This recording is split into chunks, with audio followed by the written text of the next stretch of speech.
I thought veterinarian was the only thing you could really do, veterinarian or zookeeper, to work with animals, and I wanted to help animals. And so I was dead set on vet. And I was so stressed out as a kid, trying to make sure I got good grades, trying to make sure, I'd do really well, so that way I could try to get into a vet school. Howdy, folks. Brian Kusko here at Redline Report, and today we're going to be sitting down with Adeline Robinson of Adeline Robinson's Art. If you've attended any of the big shows throughout the country, you've probably run across her artwork. She does amazing stuff for US Art and is just a wonderful person. I would love for you guys to hear a little bit more about Adeline's story here today. So thank you for watching the Redline Report. I've seen you at a bunch of shows, obviously, over the years now, but I don't really know, like, how did you get into reptiles? You're definitely a very talented artist, which I'm sure is something you developed over time. It doesn't, you just wake up and were able to draw. Yeah, a lot of people seem to have that idea. They're like, oh man, that's crazy. Like, it takes a lot of time to do. I am very grateful in that I had parents that were very supportive about me keeping animals. So growing up, we had a little bit of everything. Like, some of my favorite memories were seeing my dad come home with a cage and then wondering what was inside it, like what he's bringing home today. So they had all kinds of reptiles before I was born, and so I'd hear stories about them. So I kind of always had animals, and then always was drawing too at the same time. Did a lot of, reptiles, horses, dragons, drew a lot. Did a lot in high school art. And then after that, I stopped for like 8 or 9 years just because I was focusing on work and taking care of animals, and art was just kind of like a thing I could do. I maybe doodle like a couple times a year for friends, but that was it. And then I picked it back up when I did the Inktober challenge.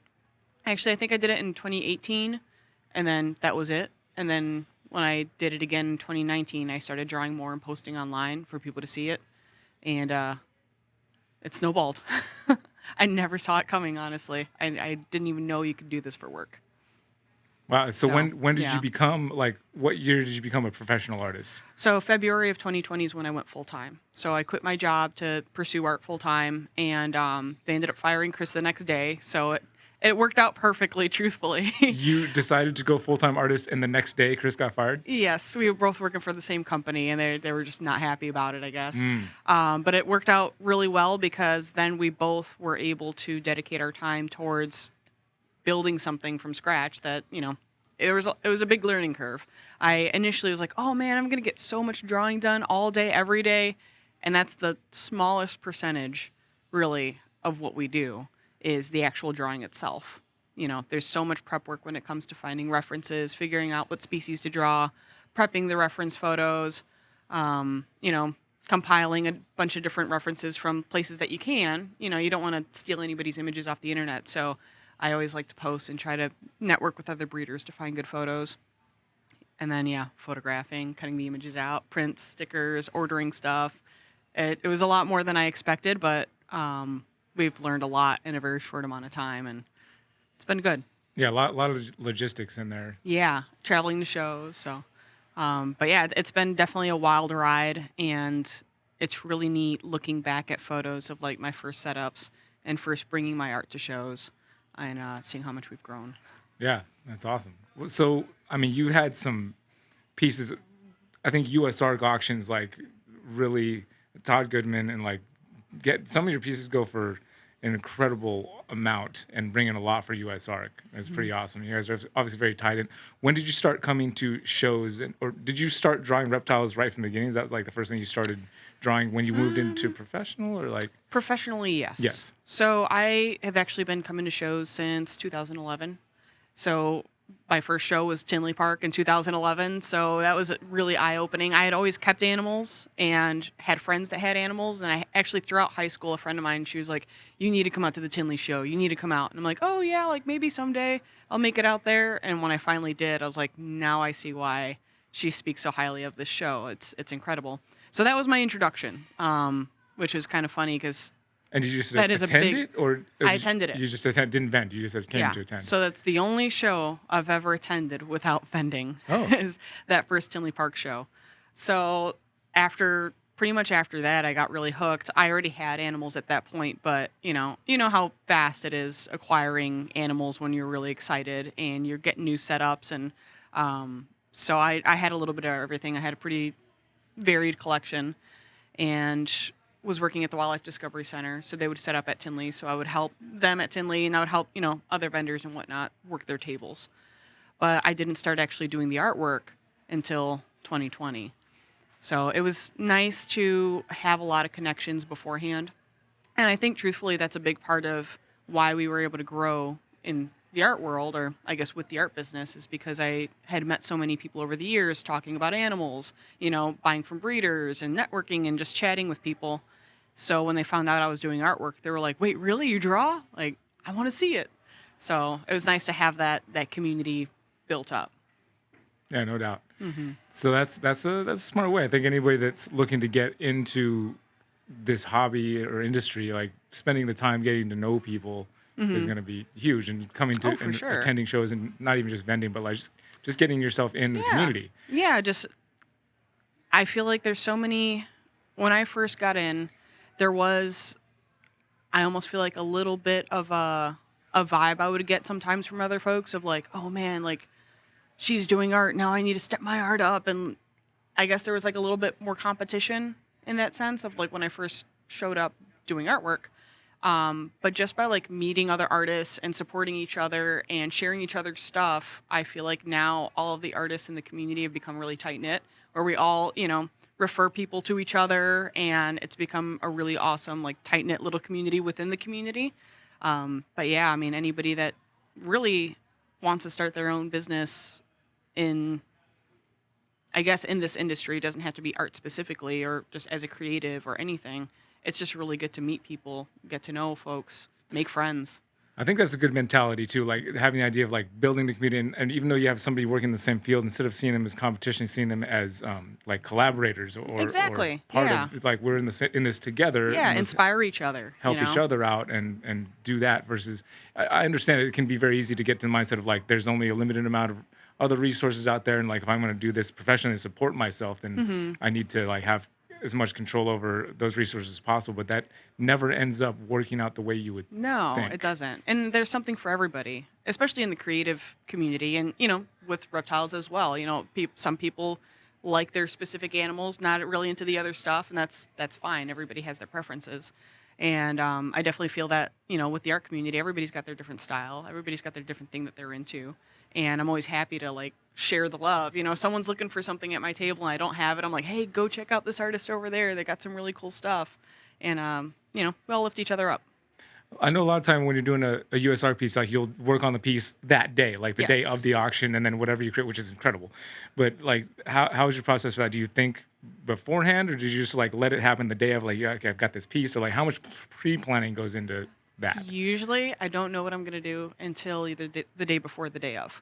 I might know what I'm going to draw on, but I don't always know what I will actually draw until I look at it and stare at it. And I feel like it sounds real doofy saying, like, "Let the piece speak to you." No, that But I'll look at it and I'll stare at it and I'm like, "Ah, man, I really think, a Transpicos copperhead wrapped around this way would look really awesome." Like, I'll try to visualize different scenarios or different scenes that I would do and pick what I like the most on whatever I'm drawing, if that makes any sense. yeah. So yeah, some of them are pre-planned, but for the most part, usually everybody's like, "What you gonna draw?" And I'm like, "I don't know." I'll figure it out when I get there and I look at it. But yeah, I like it's that fun. process. That's a cool process, and I think specifically for art, like although it can bleed out to other types of things too, like because you can lay out a really decent plan that sounds like it's going to be great, but then I think you have to be flexible in the moment too to Oh, like for sure. let that plan kind of.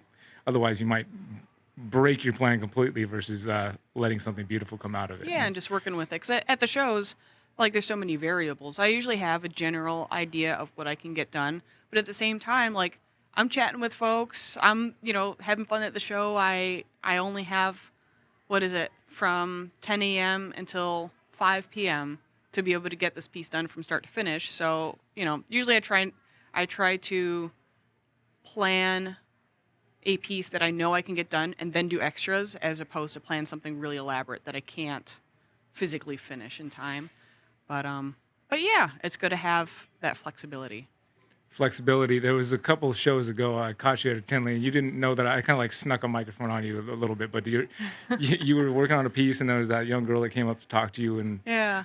I just think that you set a very good example of how you can be just as a person in the industry or the hobby, and just being flexible and allowing your time to be moved. You're working hard on a piece, and this girl, like, just the things that you said to her and inspiring her to be a better artist, and you were so genuine about it too. It's like this little girl was not bothering you. You were like excited to share with her your passion for Yeah. her, which is something that you can get lost in. It's understandable. Some things at a show, they have this, like, there's a lot of stress that can be involved in that, and like you're thinking, Hmm. I need to have this thing set up, and it can get in the way of the real powerful moments and impact that you can have on somebody else at the show if you get too caught up in that. Oh, for sure. Yeah. I And mean, it, at the end of the day, we're all here because we enjoy animals. Like that is the base reason.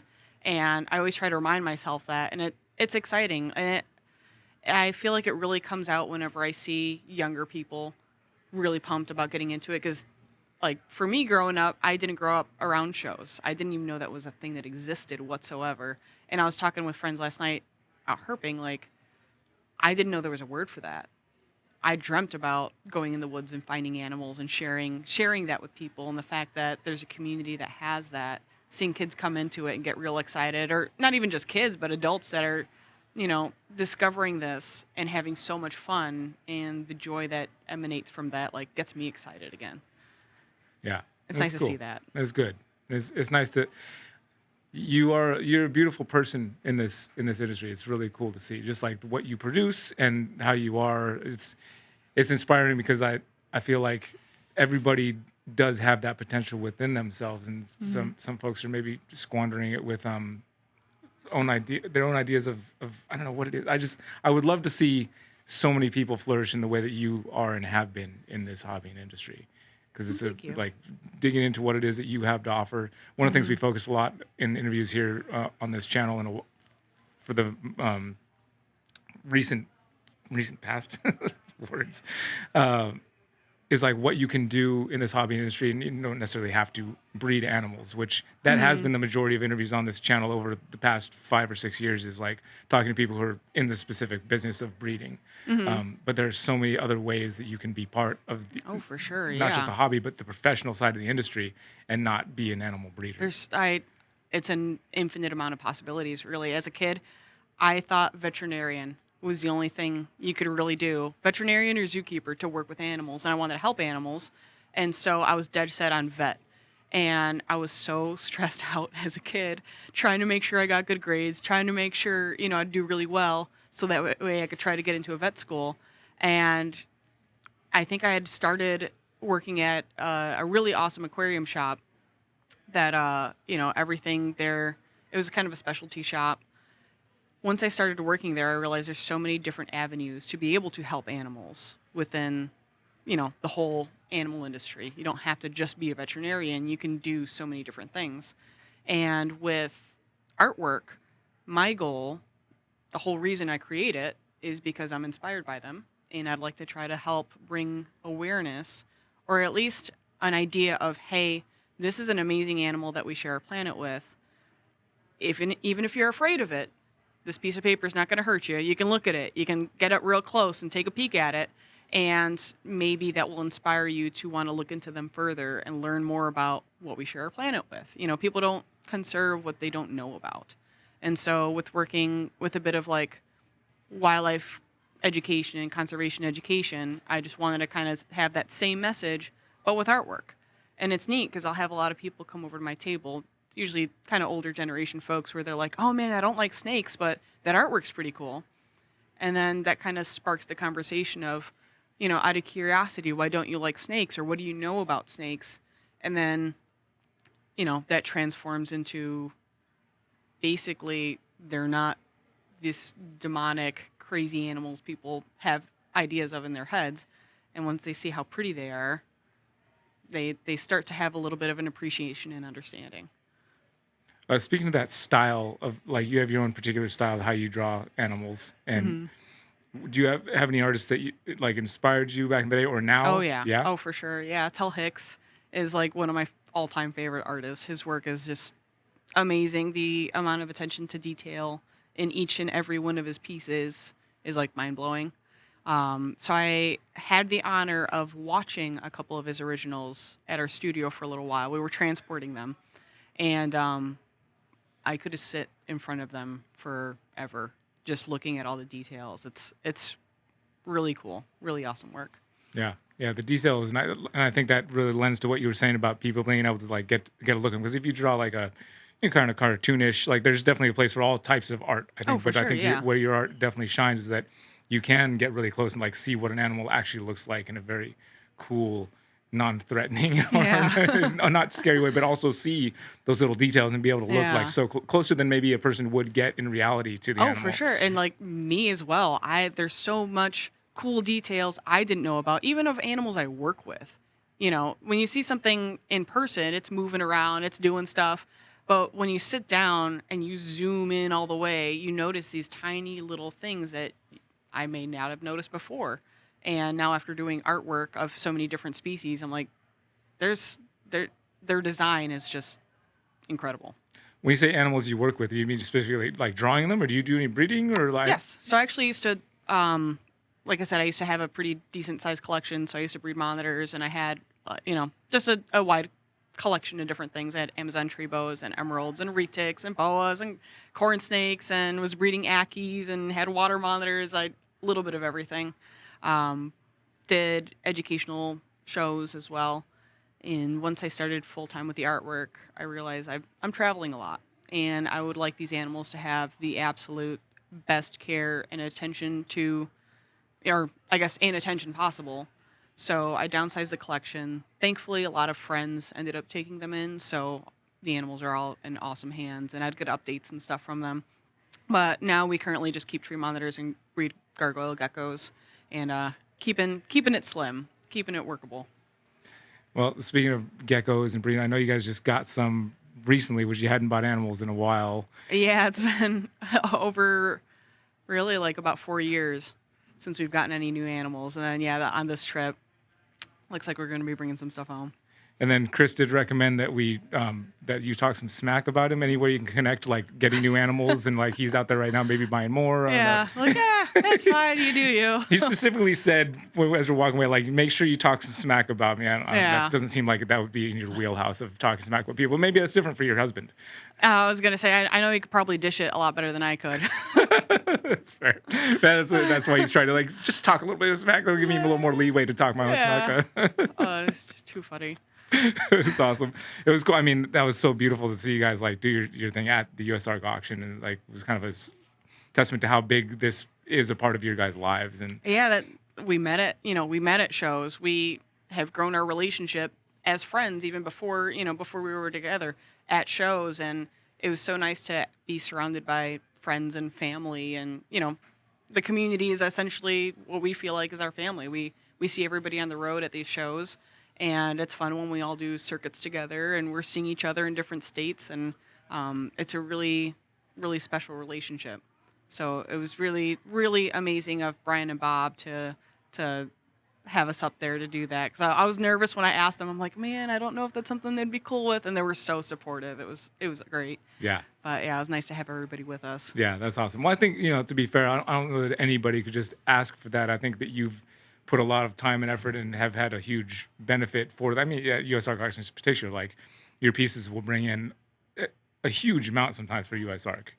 Thanks to Todd Goodman too, but Yeah. like, but they do. So I think that you are probably one of the people that like, well, obviously, yes, we can do that because your work and you always dedicate your time. That's a lot of work to put in to a piece throughout the whole day, and like that's a lot of work for an artist. I can only imagine. And Yeah. A lot of people are like, how do you work with people around? I'm like, sometimes I just tune everyone out. And I just try to get like hyper focused on it to make sure I get it done in time. But I always just try to come up with something cool that people are going to enjoy, something fun, something different. yeah, yeah, it's awesome. I had I had one thing. My brain is like early morning. Can't. I had something right there, and it just flew right out of my brain that I was going to ask you about. It was tied in with Chris. That bike. Just speaking of like the auctions and like how much people want to support. Todd won that bike in Daytona and just gave it to Chris. I thought that Yeah. was incredible. Oh my Because gosh. Chris is big Yeah. into bikes and like, Yeah. He was a, BMX obsessed kid. He used to have, he called it like his giant it wasn't the graveyard of bikes, but he would basically go around town collecting parts and pieces, and he would build all these bikes. And as a kid, his favorite thing to do was to time himself to see how fast he could break them down and put them together, which I appreciate. That is not how my brain works, but I appreciate that his does. And yeah, so he was all about BMX bikes as a kid, and it was actually kind of funny because our van was so packed leaving the show, we didn't actually have space to be able to bring the bike with us.